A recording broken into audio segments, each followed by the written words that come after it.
Good evening students. Next tense जो हम करेंगे वो होगा पास्ट परफेक्ट टेंस। और पास्ट परफेक्ट टेंस को हम प्लू परफेक्ट टेंस भी कहते हैं। प्लू परफेक्ट टेंस कहीं पे लिखा आ जाए तो आप कंफ्यूज नहीं होना, वो पास्ट परफेक्ट टेंस का ही एक दूसरा नाम। जैसे past continuous tense past progressive tense था, ऐसे ही past perfect tense pluperfect tense कहा जाता है। तो सीधा सीधा पहचान पे आते हैं। पहचान में चुका था, चुके थे, चुकी थी आदि का प्रयोग होता है। इसके अलावा एक चीज और होती है जिसके लास्ट में आता है आ था,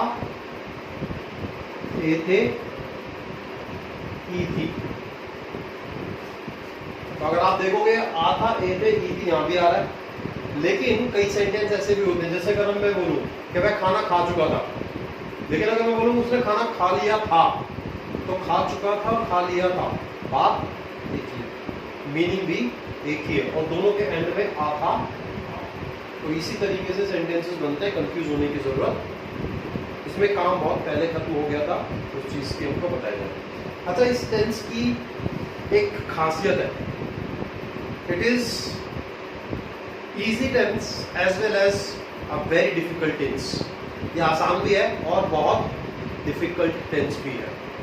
उसका रीजन है, उसका रीजन क्या है, अगर हम सिर्फ ये रूल फॉलो करते हैं, सिर्फ इतना सा पोर्शन हमको रिक्वायर्ड होता है सेंटेंस बनाने के लिए, it's the most easiest tense, क्योंकि आप वर्ब की थर्ड फॉर्म पहले सीख चुके हैं। तो अब देखते हैं कि अगर ये इजी है तो क्यों इजी है। ये इजी इसलिए है कि अगर हम सोचें कि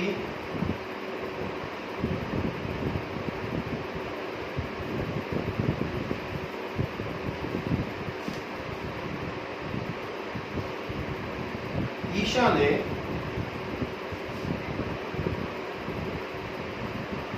बाल धो लिए थे। हालांकि हमको क्या फर्क पड़ता है ईशा ने बाल धोए नहीं धोए, डैंड्रफ रहे उसके बालों में, हम क्या कर सकते हैं। ठीक है, we can not do anything. Isha ने बाल धो लिए थे। तो अगर आप देखेंगे यहाँ पे ए वाली साउंड आ गई, या हम बोले ईशा बाल धो चुकी थी, तो ये चुकी थी वाली साउंड।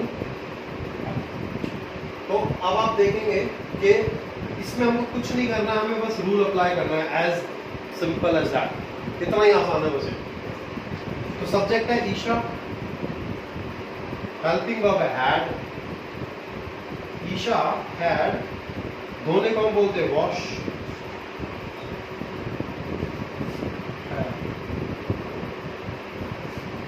अब उसने किसके बाल धोए थे यहाँ पे ये नहीं बताया मैंने, तो किसी के भी बाल धो सकती है, अपने डॉगी के, अपने घर में किसी और के।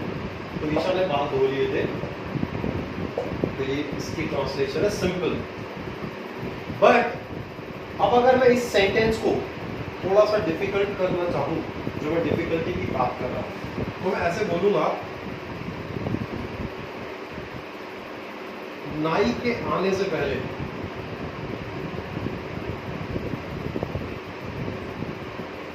ईशा ने बाल धो लिए थे। तो अब समझ ही नहीं आएगा कि हम कहां से स्टार्ट करें, क्या करें, कैसे बनाएं। यही कंफ्यूजन रहती है, इसी वजह से इन सेंटेंसेस में प्रॉब्लम आती है। तो हमको क्या देखना है, हमको ये देखना है कि ये वाला सेंटेंस तो हम ऊपर पढ़ चुके हैं, कि यानी इसका रूल तो हमको पता है, लेकिन पहले तो ये पोर्शन है और उसमें भी पहले को यूज किया गया एज कनेक्टिंग वर्ड, कि इसको हमने एज कंजंक्शन बोलो या कनेक्टिंग वर्ड बोलो इस्तेमाल किया है इन दोनों क्लॉजेस को या दोनों सेंटेंसेस को जोड़ने के लिए। तो हमेशा जब इस टाइप का सेंटेंस आएगा ना जिसमें पहले लिखा होगा, तो हमको क्या याद रखना है कि जो इस रूल के अंदर, इस टेंस के अंदर जो पहचान थी ना, हमें वो पहचान पहचानने के वो इधर है कि इधर है। जब पहले आएगा तब हमें हमेशा ये ध्यान रखना है, ये पहले वर्ड हमको दिमाग में डाल लेना जहां पहले आ जाए।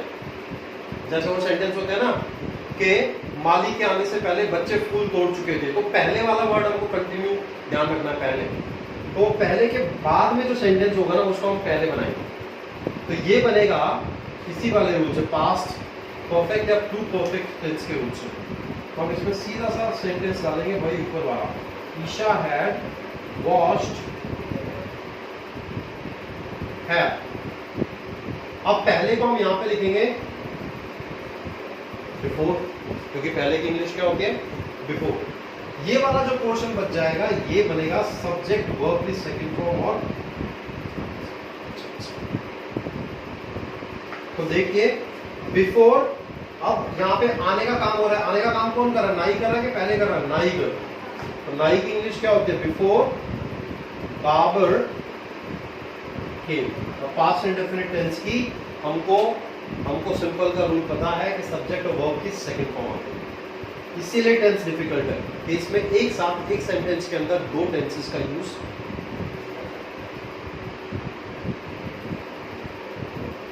अब मैं आपको एक और एग्जांपल देता हूं।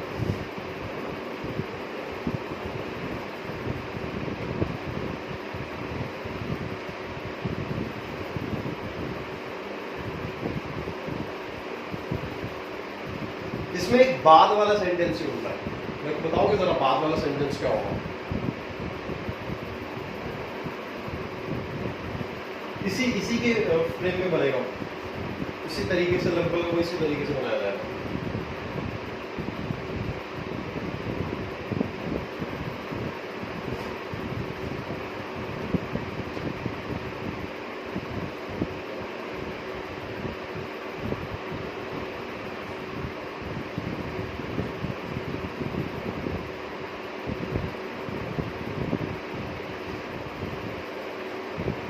आप देखो,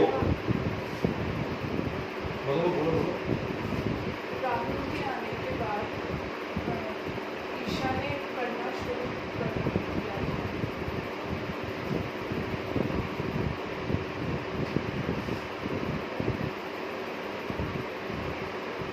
राहुल के आने के बाद ईशा ने पढ़ना चलो शुरू किया था या किया। ठीक है, तो जब ये बाद वाला आएगा ना, क्योंकि अगर आप इस वाले सेंटेंस में देखें, पहले इसी में आते हैं वापस से, तो अगर आप इस वाले सेंटेंस में देखेंगे नाई के आने से पहले, यानी नाई के आने का काम खत्म नहीं हुआ है, तो ये तो परफेक्ट में बन ही नहीं सकता। लेकिन इसमें काम खत्म हो गया तो ये परफेक्ट में बना इसीलिए।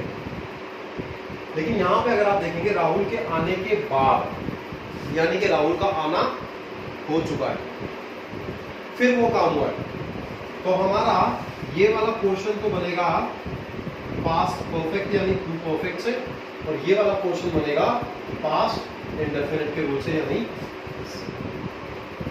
यहाँ पे रोल रिवर्स हो जाता है पहले और बाद वाले। पहले वाले में हमारा यही वाला रूल पहले आएगा, और बाद वाले में बताओ क्या आएगा।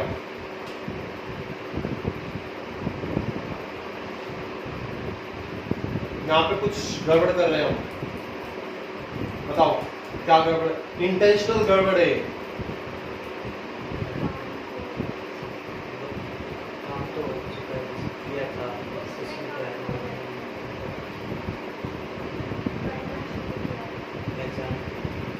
इसमें पास्ट परफेक्ट वाला पोर्शन बाद में आएगा। Isha started studying after Rahul had come। मतलब राहुल के आने के बाद ईशा ने पढ़ना शुरू किया। Is that understood? Yes. If not understood, एक और एग्जाम्पल ले लेंगे इसका, बट एग्जाम्पल आपको सोच के मेरे को बताना पड़ेगा। करिए, गूगल करिए, बाद वाले सेंटेंस निकालिए, कौन से बताइए मेरे को।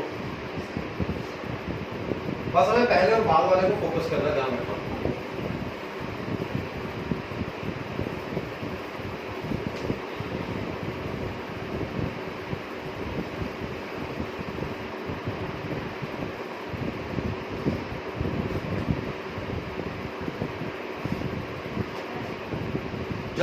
We don't have time, quick. हम पढ़ने के बाद मार्केट गए थे। हम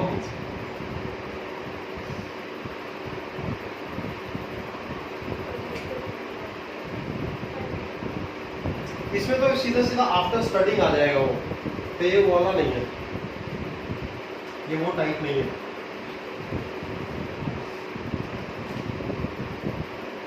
हर्ष, give me the phone, you will take long time to search.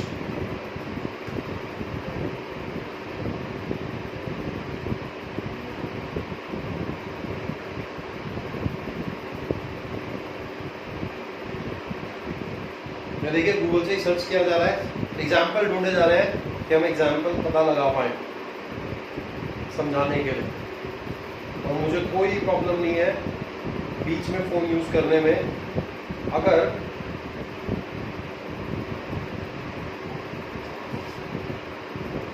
आप देखिए, अगर आप देख पा रहे हैं तो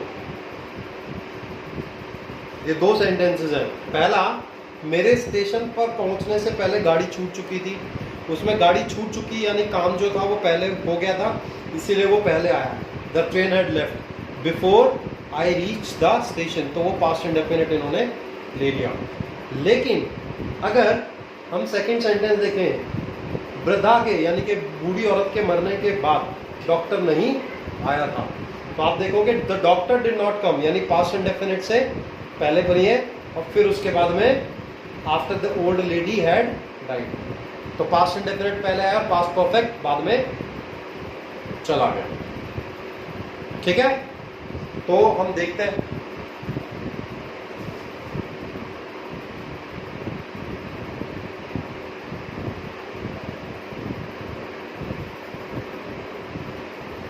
बच्चों के फूल तोड़ने के बाद माली आया। ठीक है, तो ये काम तो हो गया, पास्ट परफेक्ट में आ गया। ये वाला पास्ट परफेक्ट नहीं है, ये बाद वाला क्या है, बाद के बाद वाला पास्ट इंडेफिनिट। माली आया, माली को हम क्या बोलते हैं, गार्डनर। केम, पास्ट इंडेफिनिट बन गया। तो ये वाला जो पोर्शन है पास्ट इंडेफिनिट टेंस का हमने एज इट इज रूल लिख दिया। बाद की इंग्लिश लिखेंगे आफ्टर, और ये वाला पोर्शन जो है पास्ट परफेक्ट के रूल से बनेगा।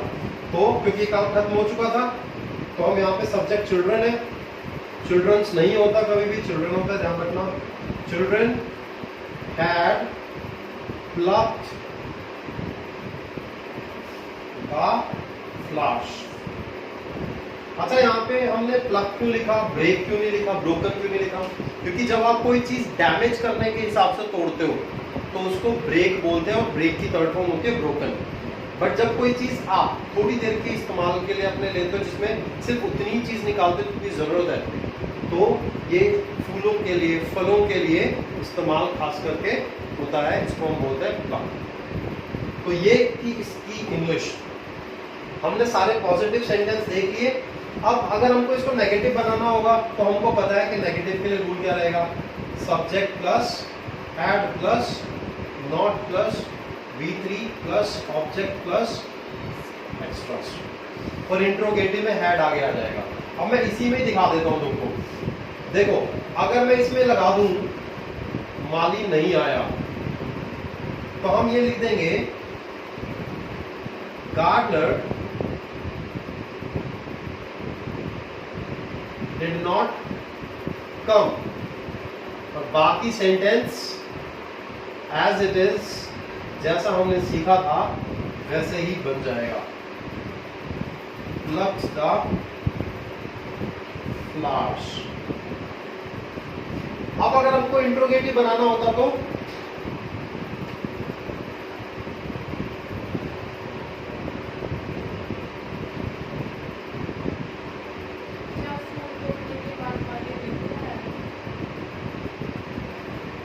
क्या बच्चों के फूल तोड़ने के बाद माली नहीं आया?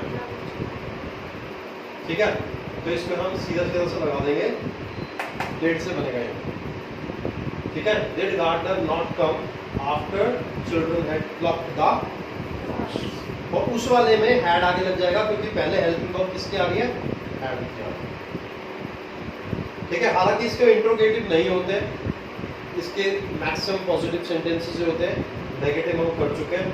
अब ये टेंस इसी तरीके से किया जाता है, आप प्रैक्टिस करेंगे उतना ज़्यादा क्लियर होगा। अगर क्लियर नहीं होता है तो आप अपने डाउट्स कमेंट्स में बताएं, मैं उसको सॉर्ट आउट करने की कोशिश करूँगा। Thank you so much.